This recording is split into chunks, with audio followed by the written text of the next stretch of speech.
가족들에게 복음을 전하는 일은 정말 벅차고 어려운 일입니다. 속에선 애가 타요. 간절해요. 그런데 그걸 가족들을 위해서 쏟아내는 건 좀 만만치 않은 일이라는 걸 확인하게 됩니다. 그래도 해야 되는 일이라는 숙제같이 여기고 있죠. 그래서 아마 우리 중에 많은 분들이 이런 기도를 하고 계실 것 같습니다. 하나님, 제발 우리 가족 구원해 주십시오. 교회에 나오든 안 나오든 상관없으니 그 영혼만 주님 품으로 돌아올 수 있게 해 주십시오. 오늘 그런 구원이 그 영혼 안에서 일어나게 해 주십시오. 이런 기도 우리 계속 합니다. 믿음이 없는 가족들을 생각하면 그렇게 애가 타는 거죠. 그 간절함, 그 애절한 소망 하나님도 잘 아십니다. 하지만 이 사랑과 절박함이 때론 우리를 하나님보다 더 앞서 달리게 합니다. 간절함이 지나쳐서 가족 마음에 더 깊은 상처를 만들 위험도 늘 존재합니다. 가족에게 전도한다고 할 때는 우리가 두 가지 면에서 성급해지는 경향을 보입니다.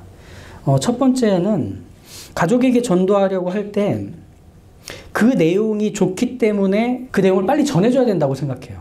그러니 늦어지기 전에 빨리 복음을 전해서 교회로 데리고 올 수 있도록, 그리고 믿음을 갖게 되도록 이 좋은 내용을 빨리만 알려주면 그런 일들이 속히 진행될 거라고 기대하는 거죠. 그러니까 마음이 급한 겁니다. 빨리 해야 돼. 그런데 우리가 복음을 전하는 그 일은 다른 장애물이 있기 때문에 복음이 전해지는 데 시간이 걸리고 어려움이 생기는 겁니다. 그게 뭘까요? 그 장애물은 바로 나입니다. 가족이란 단순히 피를 나눈 사이 그 이상이죠. 평생을 함께 살아왔습니다. 그러다 보니 어떤 일이 있죠? 내 민낯을 가장 많이 봐요. 내 실수와 약점 가장 잘 아는 게 말하자면 가족이잖아요. 바로 이 점이에요. 날 다 알고 있다는 사실 때문에 가족은 내가 전하는 복음을 받아들이기 가장 어렵습니다. 나 때문에.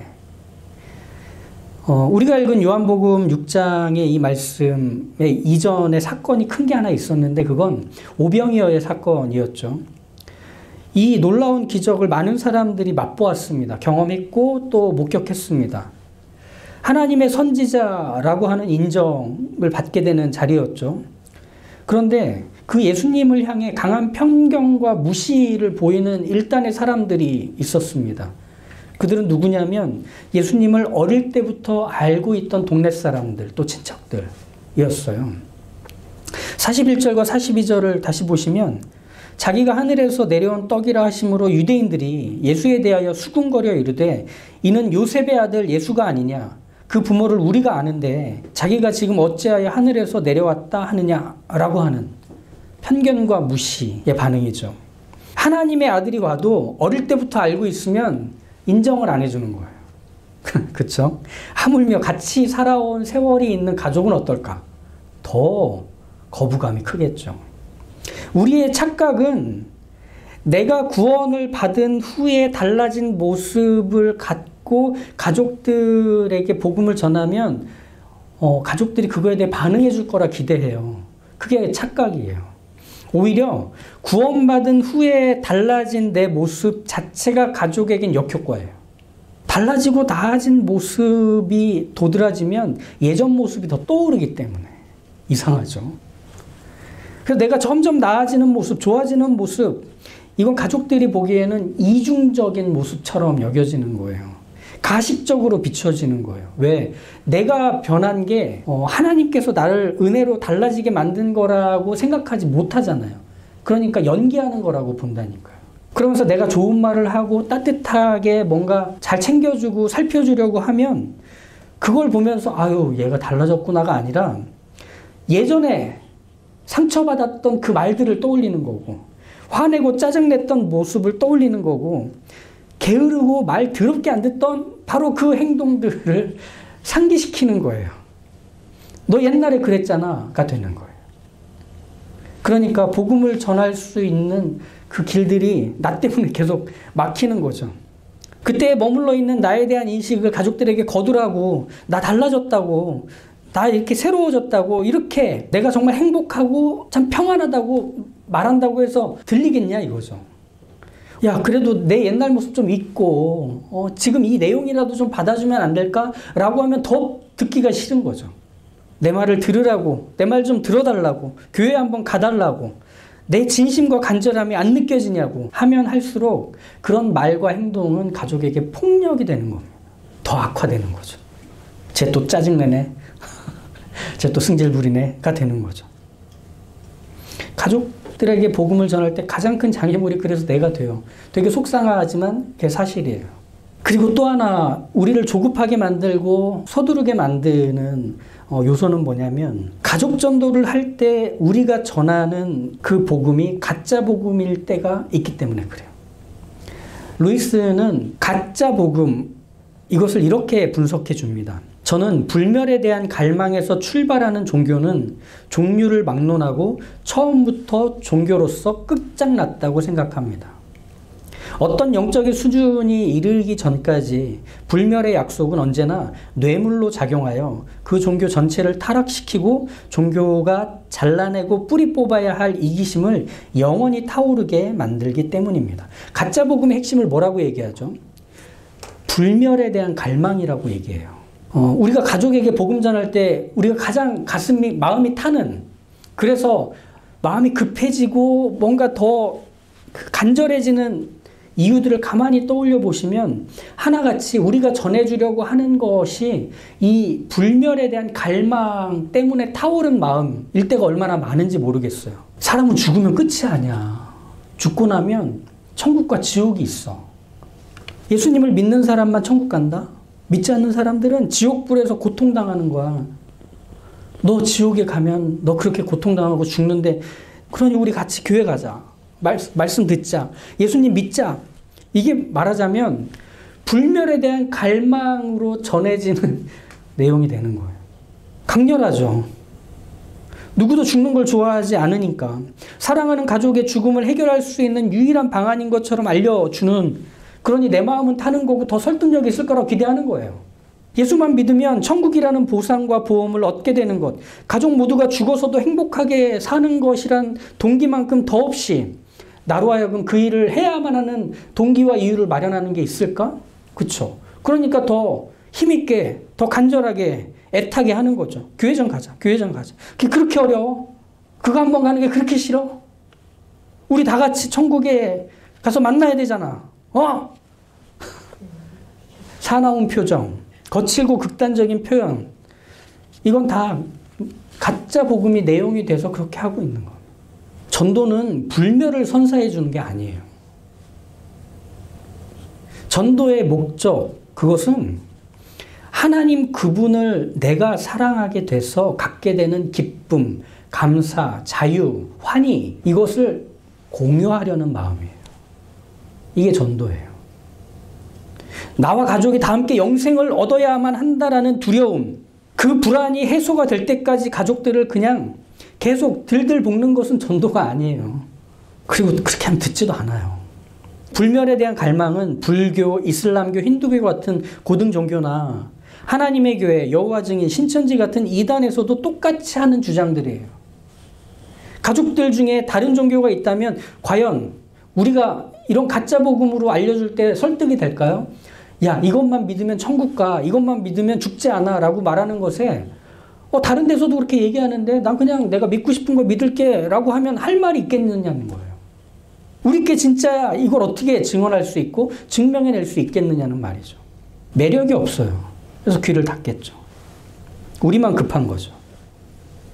가족에게 복음을 전하는 이 가족 전도에서 이렇게 우리를 조급하고 서두르게 만드는 이 두 가지, 가장 잘못된 방식으로의 전도 접근입니다.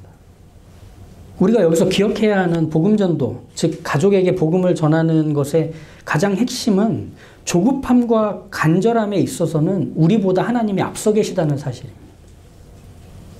요한복음 6장 우리가 읽었던 44절을 다시 보시면 나를 보내신 아버지께서 이끌지 아니하시면 이라고 얘기합니다. 하나님을 알고 믿고 구원을 받는 시작은 사람의 간절함과 진심이 아니에요. 오직 하나님이 당신이 사랑하는 죄인을 믿도록 만드는 것부터 시작하는 거예요. 신앙을 갖는 것, 신앙으로 사는 것, 이거 인간의 결정이 아니라 하나님의 결단으로 이루어지는 일이 된다는 거예요. 이걸 기억하는 거죠. 즉 구원의 시작, 그건 하나님의 결심에서 이루어지는 일입니다. 그래서 가짜 복음에 반한 진짜 복음은 뭐가 되느냐? 하나님이 보내신 분인 예수 그리스도를 믿는 게 진짜 복음이고, 그렇게 믿게 되면 내 안에 성령님이 내주하셔서 하나님을 아버지라 부를 수 있는 하나님의 자녀가 되는 것이 진짜 복음이고, 그렇다면 결국 진짜 복음의 핵심은 하나님 자신이 되는 거예요. 이걸 우리가 전해주는 거예요. 가족에게 전해야 하는 건 예수님만 믿으면 안 죽어, 예수님만 믿으면 천국 가, 이게 아니라 나를 사랑하시고 그래서 나를 죄와 사망에서 건져내시고 하나님의 자녀로 삼으신 그 하나님의 의지, 곧 그 하나님 자신을 전해주는 것이 복음이 되는 거예요. 우린 내가 경험하고 맛본 것으로, 내가 알게 된 것으로 그것을 내 가족에게 알리는 거죠. 그러니까 스스로의 절박함에 사로잡혀서 설득하고 강요하고 눈물로 호소하다가 정작 가족의 마음에 거절, 부담 혹은 깊은 상처만 남게 되는 건 내가 전하는 내용이 아니라 내가 전하는 모습에 내가 취해 있었던 건 아닌가? 라는 걸 따져봐야 한다는 것입니다. 오히려 한 걸음 물러서서 하나님이 무엇을 하실지를 기다리며 그 하나님과 보조를 맞추는 것에 우리 가족의 구원의 문제를 살펴야 한다는 거죠. 사실 그게 제일 힘드니까 내가 할 수 있는 걸 해왔던 것일 거예요. 하지만 하나님을 기다려 봐야 합니다. 나를 오래 참아 오셨던 그 하나님이 기어이 나를 구원하셨듯이 우리의 가족들이 하나님을 만나게 될 날은 그렇게 느닷없이 하지만 분명히 찾아올 것입니다. 그러면 우리 아무것도 안 하면 되나요? 소극적인 면과 적극적인 면으로 우리가 해야 될 것들을 좀 생각해 볼 수 있는데요. 소극적으로는 내 마음이 앞서지 않도록 우리가 나를 늘 관리하는 일이 필요합니다. 가족 전도는 내가 움직여서 결과를 내는 일이 아니라는 걸 늘 기억해야 합니다. 가족 전도는 내가 하지 않는 만큼 내 책임이고 하는 만큼 결실을 내는 일도 아니라는 걸 기억해야 합니다. 가족 전도는 하나님으로부터 시작해 하나님으로 끝나는 일일 뿐입니다. 그걸 늘 상기하는 겁니다. 끊임없이. 그래서 내 논리, 내 설득, 내 감정, 내 변화에 달린 게 가족의 구원의 문제가 아니라 하나님이 하시는 일, 그것으로 가족의 구원의 일이 이루어지고 있다. 그렇기 때문에 얼마나 신기하고 놀라운 일들이 이야기로 만들어지는지를 우리는 기다리며 기대할 필요가 있다는 겁니다. 생각해 보십시오. 전혀 예상하지 못했던 사건 하나가 내 가족의 삶에서 벌어지면서 그 가족의 마음에 균열이 생겨서 하나님을 알고 싶어 하는 일이 느닷없이 차오르게 되는 거죠. 느닷없이 친구 중 하나가 교회를 가보자고 하는 거죠. TV를 보다가, 영화를 보다가, 책을 읽던 중에 그 한 구절이 확 꽂혀서, 또는 식탁에서 가족끼리 밥을 먹고 있는데 그냥 생각 없이 던졌던 그 말이 마치 잘 박힌 모처럼 계속 떠나지 않고 마음에서 점점점 확장이 돼서, 그래서 그가 하나님을 향하는 일이 벌어지게 되는 게 우리가 기대해야 될 일 아닐까요? 내가 뭘 해야만 문이 열리는 게 아니라 하나님이 하고 계시는 그 일, 그것을 기대하며 우리는 그 곁에 있어줘야 하는 겁니다. 쉽지 않아요, 그거 견디는 거. 특히 자녀들의 어떤 신앙의 문제에 있어서 부모는 그걸 참아줄 만한 인내가 없습니다. 더 간절하기 때문에. 하지만 그 영혼에 대해 더 간절하고 급한 건 우리보다 하나님이십니다. 가족의 영혼을 바라보는 눈과 심장은 이제 내 것이 아니라 하나님의 것으로 대체해야 하는 거죠. 그리고 또 이제 적극적인 우리가 해야 되는 세 가지가 있는데, 첫 번째는 나란 사람을 끊임없이 계속 깨끗하게 닦아주어야 하는 겁니다. 언제나 가장 잔인한 말은 가족들이 하는 거죠. 그걸 들으면 전 존재가 흔들리는 경험을 합니다. 그걸 멈추기로 하는 거죠. 이제 우리가 가족에게 복음을 전해 그의 구원을 고민하게 된다면 내가 하는 사소한 말 한마디, 나의 태도, 나의 행동에서 하나님이 비추는 빛을 반사하는 반사체로 거울로 내가 있다는 사실을 기억해서 내가 하는 말이 곧 하나님이 누구신지를 알게 되는 그의 첫 번째 팁이 될 거라는 인정 속에서 조심하는 겁니다. 주의하는 겁니다. 두 번째, 하나님의 빛을 나를 통해 가족에게 비출 때는 자꾸 눈에다 비추면 안 됩니다. 그의 발 밑에다 비춰주는 겁니다. 우린 마음이 앞서서 자꾸 정답만 얘기해주고 싶어하는 욕망이 들끓어요. 그 정답은 대체로 하나님이죠. 그래서 나 요즘에 공부하는데 공부가 너무 안 돼. 너 기도 안 했지? 요즘에 회사에서 상사가 나를 계속 쪼는데 이거 어떻게 해야 될지 모르겠어. 하나님이 분명히 길을 내실 거야. 그런 얘기를 믿음이 없는 가족이 들으면 정말 싫어요. 정답을 얘기해줬지만 정답이 아니라 그건 때리는 거와 같아요. 나는 그게 정답이겠죠. 그러니까 마치 눈에다가 햇빛을 쏴주는 것과 비슷한 거예요. 괴롭히는 거죠. 우리는 정답을 말해주는 가족 곁에서의 교사나 경찰, 또 재판관이 아닙니다. 가족들의 삶과 일상, 일과 관계를 하나님을 들먹여가면서 평가하고 비난하고 가르치려 들어서는 안 됩니다. 우리가 해야 되는 것은 우리 가족들이 살고 있는 삶의 한 발을 내딛어야 되는 그 자리에다가 하나님의 빛을 비춰주는 거예요. 그래서 잘 갈 수 있게 도와주는, 곁에서 지지해주고 편들어주고 응원해주는 일을 하는 것뿐이에요. 나서지 말라는 얘기입니다. 그리고 셋째, 매일 아침 그리고 밤에 자기 전에 우리 가족들의 이름을 불러가며 기도하는 겁니다. 다른 사람을 위해서는 간절하게 기도하는데 가족을 위해서는 사실 그 간절함이 불일 듯이 일지는 않을 때가 많아요. 내일로 미룰 때가 많죠. 근데 기억하십시오. 가족에게는 또 우리도 마찬가지지만 미뤄야 할 내일은 없습니다. 그저 오늘밖에 없어요. 이 오늘이야말로 가족을 위해 이름 부를 수 있는 마지막 우리의 오늘일 수 있잖아요.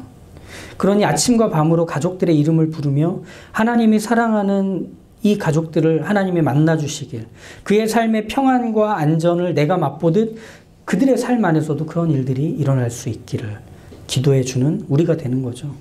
그럴 때 우리는 하나님이 그 인생들 안에서 어떤 일을 할지 가장 앞서서 보는 사람으로 있을 겁니다. 그 기도를 해갈 때 말이죠. 그러니 이 세 가지, 적극적인 면과 소극적인 이 한 가지를 계속 우리의 삶에서 묵묵히 해 나가다 보면 우리는 이런 사람으로 가족 곁에 있게 됩니다. 와 보라 라는 말을 해주는 사람이 됩니다. 예수님의 제자 중에 빌립이 있었습니다. 그 빌립의 친구 중에 나다나엘이 있었습니다. 빌립은 예수님 곁에서 예수님이 하시는 일들을 보며 이분이 구약에서 그 선지자들이 얘기했던 바로 그 메시아구나 라고 하는 걸 확인하죠. 근데 나다나엘이 옵니다. 정말 네가 따르고 있는 저 랍비 스승이 정말 그 메시아가 맞아? 그러자 빌립이 나다나엘에게 얘기합니다. 와봐. 와서 봐봐. 이 나다나엘이 빌립을 따라서 예수님을 만나러 오죠. 근데 예수님이 나다나엘을 보자 뭐라고 하셨는지 아세요? 나는 네가 무화과나무 아래에서 있을 때부터 너를 지켜보고 있었다 라는 얘기를 해주십니다. 그때 나다나엘이 놀랍니다. 왜냐하면 그는 항상 무화과나무 아래에서 메시아를 기다렸기 때문에 자신의 구원과 하나님을 알아가는 것에 대한 진지한 고민들을 계속 자기 혼자 쌓아가던 그 고민의 시간, 갈등의 시간이 무화과나무 아래에서 있었기 때문에. 근데 그것을 예수님이 얘기해 주시는 거죠. 나는 너를 보고 있었다. 네가 나를 보지 않던 때에도 나는 너를 보고 있었다.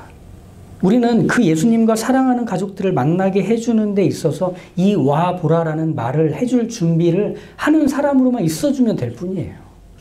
뭔가 내가 마음이 뜨거워져가지고 그에게 대단한 걸 해줘서 비로소 하나님과 그 사람을 이어주는 일에 내가 아니면 안 되는 것처럼 존재해서는 안 됩니다. 그럼 나도 지치고 가족도 지칩니다. 기도하면서 여전히 사랑해주면서 서두르지 않고 묵묵히 사랑하는 가족들의 곁을 지키며 작은 징후와 변화에도 민감하게 반응하고 그의 그 변화들을 기도의 제목으로 삼아 그의 곁에서 기도해 주다가 어느 날 그가 어떻게 해야 되지라고 물을 때 와 보라 라는 말을 그제서야 하는 겁니다. 우리는 늘 경험하게 될 거예요. 가족을 전도하는 일의 불가능성. 안 되는구나. 안 되는구나. 하지만 하나님은 어떤 분이시냐? 가족을 전도하는 일의 불가능성을 가능성으로 창조해내시는 하나님이십니다. 당장 열매가 맺히는 게 없어 보여도 하나님은 놀라운 방식으로 우리 가족을 만나시는 중입니다. 그리고 신실하게 그들에게 찾아오셔서 그들을 계속 바꿔가고 계시는 중입니다. 우리 눈에 보이지 않는다고 해서 아무 일도 일어나지 않는 건 아니라는 거죠. 기대해 보시죠. 그리고 기대해 보는 만큼 기도하기로 하시죠. 우리 사랑하는 가족들이 우리가 하나님을 알듯 하나님을 알게 되고, 우리가 하나님을 경험하고 맛보듯 그 하나님을 경험하고 맛보는 일을 누릴 수만 있다면 우리가 아까운 게 뭐겠어요? 무엇을 잃어도 그게 아깝다고 생각이 들겠습니까? 아멘. 기도하시죠. 하나님, 우리가 아무리 다 해줘도 절대 할 수 없는 것이 있다면 우리 가족의 구원의 문제입니다. 그들이 하나님을 찾고 하나님을 믿고 그리하여 예수 그리스도를 나의 구원자로 고백하여 하나님을 아버지라고 부를 수 있게 되는 모든 일들은 우리가 아무리 애타는 마음으로도 간절하고 절박하며 진심 어린 노력으로도 되는 일이 아닙니다. 오직 하나님만이 하실 수 있는 일입니다. 그런데 저희는 너무 안타까운 나머지 우리가 그렇게 가족들에게 끊임없이 복음을 전하고 그것이 정답인 양 외쳐대면 여리고성이 무너지듯 가족들의 마음도 무너져서 하나님을 믿게 되는 일이 일어날 거라 기대하고 바랍니다. 아니요. 그 자리엔 폐허만 남습니다. 하나님을 앞서가게 내어드리는 저희가 되게 하소서. 순서를 바꾸고 위치를 달리하여 우리의 간절함과 애타는 마음이 앞서가지 않고 하나님의 사랑이 앞서가게 내어드리는 믿음 갖게 하여 주십시오. 우리의 사랑하는 가족들의 곁에서 여전히 하나님이 일하고 계셔서 복음의 한 쪼가리, 누군가의 한마디, 그들의 표정과 그들의 손짓 하나로도 하나님은 그의 구원을 시작하신다는 것을 기억하고 우리는 다만 우리의 사랑하는 가족들의 구원의 문제를 위해 하나님 앞에서 씨름하며 기도하며 하나님의 밝고 아름다운 사랑과 은혜의 빛을 우리가 반사체가 되어 끊임없이 그들의 인생 가운데 그들의 발 앞에 비추어 하나님을 직간접적으로 맛보고 보이게 하는 일을 애쓰는 것이 우리의 사랑의 책무이며 구원 먼저 받은 우리의 역할임을 기억하여 우리가 해야 되는 그 자리에서 우리 스스로의 온도에 타오르지 말고 하나님 되시는 열심의 속도에 맞추어 그 가족 구원의 일을 믿음으로 감당해 나가는 저희 모두가 되게 하여 주시옵소서. 특별히 기도합니다. 하나님, 저희 자녀들의 구원의 문제를 하나님께 맡겨드립니다. 저희의 눈물로도 저희의 땀으로도 저희의 자녀들은 구원받지 못합니다. 오직 하나님의 손에 저희의 자녀들의 구원의 문제가 있사오니 우리 자녀들이 자신의 삶과 죽음의 문제, 그리고 마음의 고독과 외로움의 문제, 인생의 문제들이 찾아올 때 바로 그 문제들을 해결할 수 있는 유일한 분이 하나님이시며 언제나 함께 하셨던 분이 하나님이시라는 사실을 비로소 눈을 돌려 보게 되는 일이 속히 일어날 수 있도록, 그리하여 그들의 평생에 하나님과 동행하는 임마누엘의 복을 만끽하며 살아가는 일이 속히 일어날 수 있도록 하나님의 방식으로 하나님의 때에 일하여 주시옵소서. 예수님의 이름으로 기도합니다. 아멘.